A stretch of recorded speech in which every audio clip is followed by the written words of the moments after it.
Skip my wedding. Grant hates you. That was the text from my daughter. I read it standing in my own kitchen, coffee going cold in my hand, and instead of falling apart, I smiled. Then I picked up my phone and made one call that froze every account those two people depended on to survive.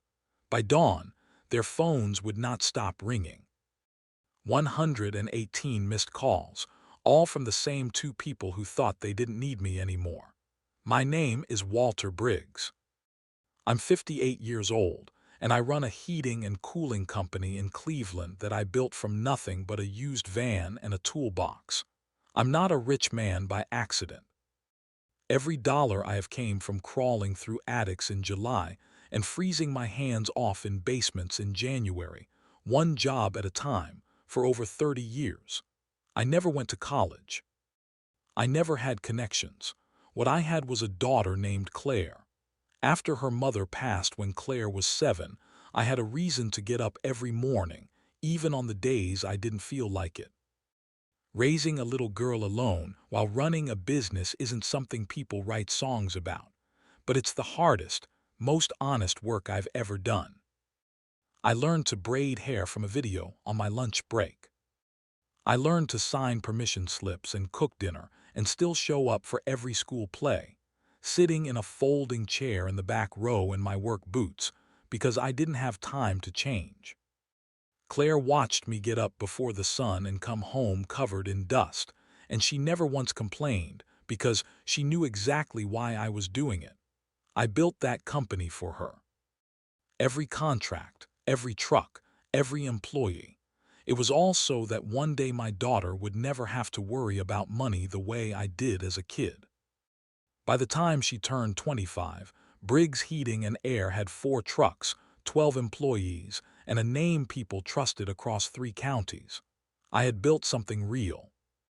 What I didn't know yet was that the same hands that built all of it would one day have to tear it down to save my daughter from herself. People think being a single father is about the big moments, the graduations, the father-daughter dances, but really it's about the small days nobody remembers. Sitting alone at a parent-teacher conference while other kids had 2 chairs filled. Knowing Claire hated mushrooms, loved rainy days, and cried at the end of every movie no matter how many times she'd seen it. I never dated much when she was young. I told myself I was too busy, and that was partly true. But the real reason was I didn't want to bring anyone into our house who might make her feel like she was sharing me. She'd already lost her mother. I wasn't going to let her feel like she was losing pieces of me too. Every Sunday night, no matter how tired I was, we ate dinner together. No phones, no television. Just the two of us talking about her week. She told me everything back then, every friend drama, every dream about becoming a vet, then a teacher, then a lawyer. I listened to every version of who she wanted to become, because I knew that girl was going to be someone remarkable no matter what she picked. When she got into Ohio State, I cried in my truck in the parking lot after we dropped off her boxes, and I never told her. Because I didn't want her worrying about her old man, instead of enjoying her first day. That's the thing about loving a kid the way I loved Claire. You do it quietly. You don't need credit. You just need to know that when she needed you, you were there. And for 25 years straight, I was there every single time. By the time Claire graduated and moved back closer to home, my company wasn't a small operation anymore. I had savings, property, a life most guys who started with a used van never get close to. And I want to be clear, none of that money ever mattered to me the way people assume. I didn't build it for fancy cars. I built it so Claire would have a soft place to land no matter what happened in her life. I paid off her student loans without her asking. I helped with her first apartment deposit and got her a safe car with good tires, because my daughter was not going to break down on the side of the road at midnight if I could help it. Every bit of that success was hers as much as mine, and I never once made her feel like she owed me anything for it. That's just what a father does when he spent his whole life building something with one person in mind.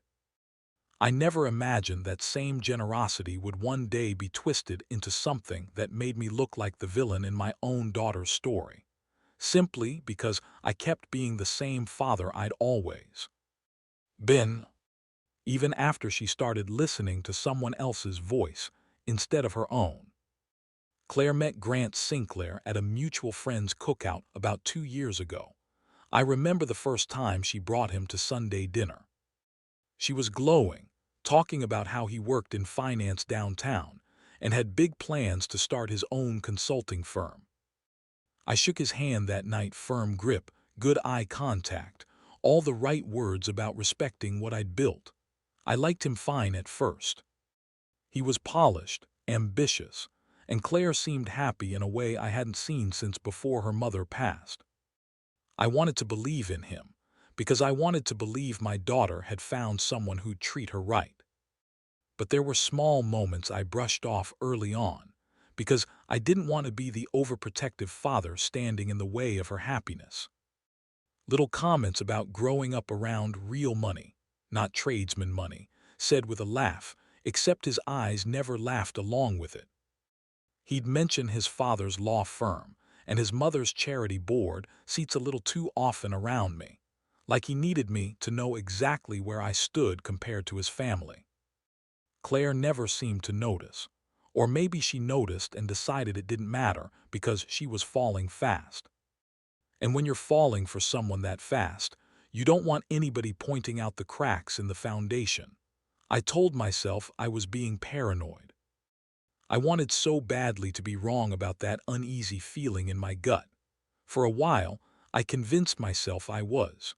Grant proposed on a rooftop restaurant downtown with the skyline lit up behind them. When Claire called me that night crying happy tears, I felt nothing but joy for her. I told her I would pay for the wedding, all of it, no questions asked.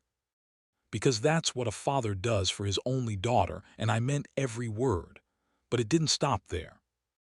A few weeks later, Grant sat across from me at my own kitchen table and laid out his dream of leaving his finance job to start a consulting firm.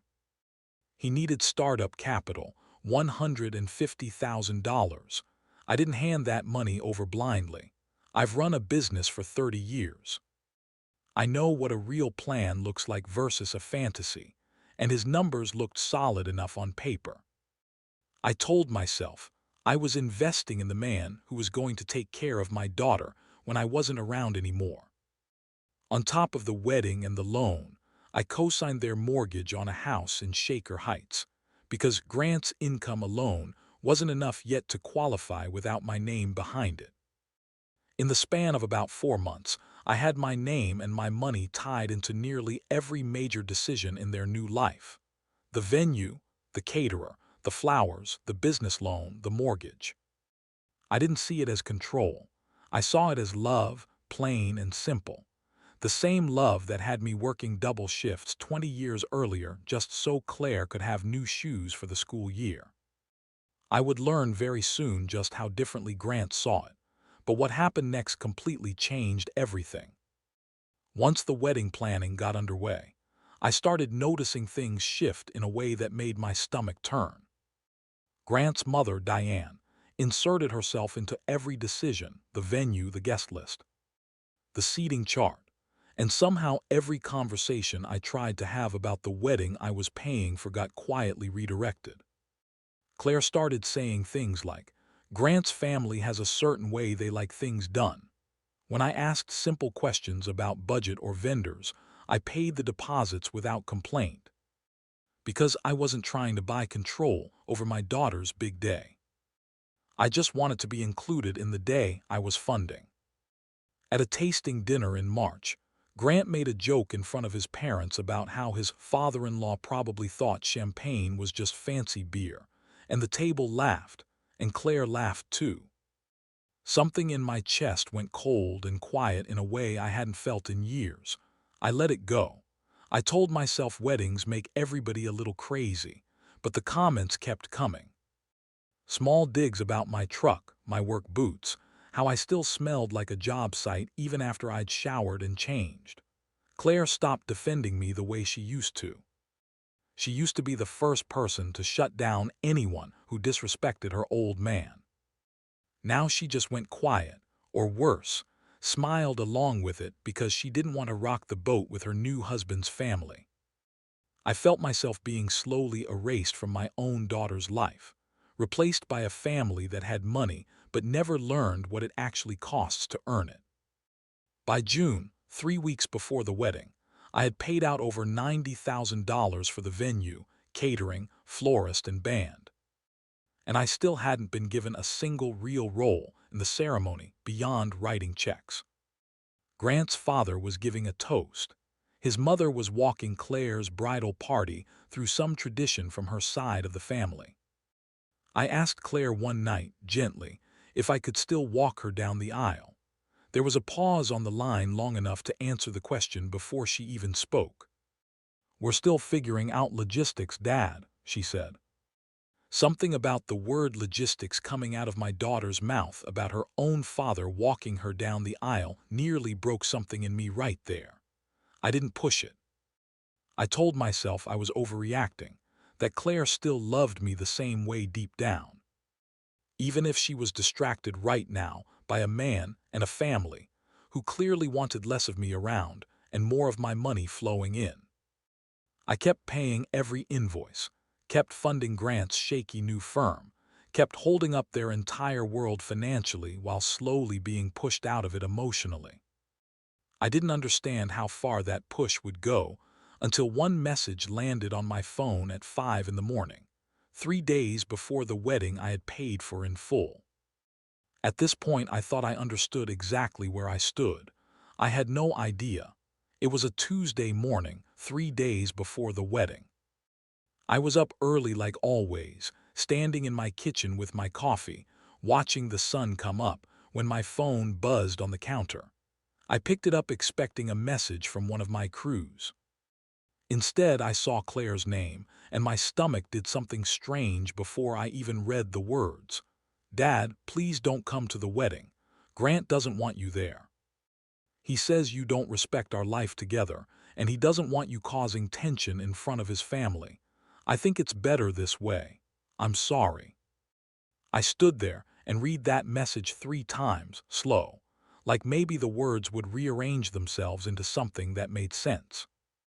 My own daughter, the little girl I raised alone for 18 years, the woman whose wedding I had paid nearly $100,000 for, whose fiancé's business I had funded with my retirement savings, whose mortgage carried my name and my credit, was telling me to skip her wedding because her husband didn't like me.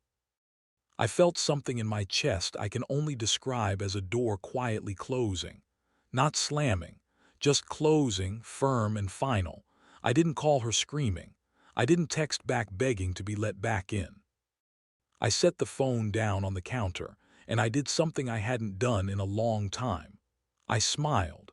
Not because it was funny, but because for the first time in months, everything made perfect sense. I finally remembered exactly what I controlled in their entire financial life together. Every account, every loan, every dollar flowing through their world had my fingerprints on it. And none of it had gone anywhere yet. I didn't make a single move out of anger, because anger makes men sloppy. And I have never once in 30 years of business made a sloppy decision when real money was on the line. I poured a second cup of coffee, sat down at my kitchen table, and thought it through with a clear head, the same way I'd think through a major contract. Here's what I knew for certain. The wedding venue deposit and the balance owed to the caterer and florist were sitting in a joint account Claire and I had set up together. An account where I was the primary holder, because Claire hadn't built up enough credit history to open it alone. The startup loan to Grant's firm wasn't a gift. It was a private loan with a signed agreement, one that included a due-on-demand clause my lawyer had insisted on including. Because 30 years in business teaches you to protect yourself, even when you love the person you're lending to. And the mortgage on the Shaker Heights house had my name as cosigner, which meant I had rights Grant clearly hadn't thought through when he decided I wasn't welcome at his wedding. These two people had built their entire new life on a foundation made of my money, my credit, and my signature, and they had just told me I wasn't good enough to stand in the room and watch it happen. So I decided, calmly and completely, that if I wasn't welcome at the wedding, then nothing I had built for them was welcome to keep standing either. At 9 that morning, I called my lawyer, Rachel Ostrowski, who had handled every contract for my business for over a decade, and told her exactly what I wanted done. First, freeze the joint wedding account immediately, well within my rights as primary holder, since every dollar in it had come from my transfers. Within the hour, every pending payment to the venue, caterer, and florist was on hold pending my personal authorization I had no intention of giving. Second, invoke the due-on-demand clause on Grant's business loan, making the full remaining balance legally due immediately, a clause he'd signed without reading closely enough. Because when a man that confident is handed free money, he rarely stops to read the fine print. Third, contact the mortgage lender about my position as cosigner and formally begin removing myself from the loan, a process that would trigger an immediate review of Grant's ability to carry that mortgage on his income alone, since it had never actually qualified without my name attached. I want to be clear. I wasn't trying to destroy my daughter's life. I was removing myself completely and legally from a financial structure I was no longer welcome to be part of emotionally. If Grant didn't want me in the room, he didn't get to keep using my name to hold his entire world together, while I sat outside in the parking lot of his life. By noon, every call had been made, every form signed, and the entire financial foundation of their wedding and their new life together had quietly, legally, come apart. The venue called Claire first, a woman named Monica from the events office, explaining the deposit account showed a hold and without full payment within 48 hours. They couldn't guarantee the space. The caterer called next, then the florist, then the band, each one polite but firm. No confirmed final payment, no confirmed services. I know this because Monica actually called me directly first, out of professional courtesy, since my name was still listed as account holder. I told her calmly the hold was intentional, and there would be no further authorization from me. Meanwhile, at Grant's brand new consulting office, his business bank account had been notified of the loan recall. His firm was barely 6 months old, with more expenses than income. There was no possible way to produce $150,000 on short notice. He reportedly spent that entire Tuesday afternoon on the phone, with 3 different banks trying to secure emergency financing, getting rejected by everyone. Because a 6-month-old business with no real collateral doesn't qualify for that kind of loan overnight. Somewhere in the middle of that chaos, the mortgage lender sent Claire and Grant formal notice that their cosigner had begun withdrawal proceedings, meaning their monthly payment was about to be reassessed based on Grant's income alone, an amount that, by the lender's own numbers, he could not currently afford. By 6 that evening, 3 days before their wedding, their entire carefully built life had started coming apart at every seam simultaneously, and neither one of them yet knew I was the reason why. If I had known just how far this would go, I might have hesitated. I didn't. 2 days later, on what was supposed to be their wedding day, I sat at home in my kitchen, drinking coffee at the same table where I'd read that text 4 days earlier. I hadn't spoken to Claire since that morning, and I hadn't reached out, because I wasn't the one who decided I shouldn't be there. Around 10 that morning, my neighbor Joanne, who knew one of the wedding vendors through her church group, mentioned over the fence that she'd heard the venue had been quietly canceled the day before, something about a payment issue, and that the caterer had pulled out entirely. She had no idea the man watering his tomato plants had personally frozen the entire event with 3 phone calls. By noon, an old family friend still invited to the wedding told me guests had shown up to find a locked venue with a small handwritten sign taped to the door, and that Grant's mother, Diane, had been standing outside in her mother-of-the-groom dress, making frantic calls, trying to figure out what had happened to a wedding that had been fully paid weeks earlier. Claire, I later learned, spent the morning in tears in her childhood bedroom down the hall from mine, because it turned out Grant's family's lake house wasn't available that day either. There was no backup plan, because Grant and his family had assumed, the same way they'd assumed about everything, that the money would simply always be there because it always had been. What none of them understood yet was that the money had a name attached to it, and that name had just decided he was done being invisible in his own daughter's life. I woke the next morning at 5:30, same as always, and reached for my phone out of habit before I'd even opened my eyes. The screen was lit with notifications stacked so high the number simply read 99 plus. When I actually opened it, I counted 118 missed calls between the two of them, 41 from Grant, 77 from Claire, along with dozens of texts sent through the night. Starting angry and confused around midnight, slowly turning desperate and apologetic by 4 in the morning. Claire's messages went from "Dad, what did you do?" to "Dad, please, I don't understand what's happening," to finally around 4:15, "Dad, I'm so sorry. Please call me. I didn't know it would go this far. I love you." I sat on the edge of my bed and read every message slowly. I felt something complicated. Not joy exactly, but not sadness either. Something closer to a strange, heavy relief. The feeling of finally being seen clearly by the one person whose vision of me had gotten blurry for a while. I made coffee, same as every morning, and let the phone sit quiet on the counter for another hour, because I'd learned a long time ago that the calm has to come before the conversation, or the conversation goes nowhere good. Around 7, my phone rang one more time, Claire. This time I picked it up on the third ring, and her voice came through thin and shaking, nothing like the confident young woman who told me to skip her own wedding 4 days earlier.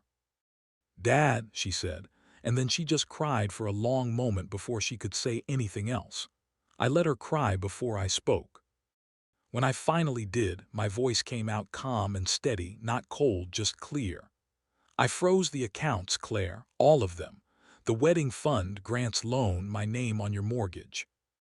I did it the same morning you told me I wasn't welcome in your life." She apologized over and over, said Grant hadn't meant it the way it sounded, said she'd made a horrible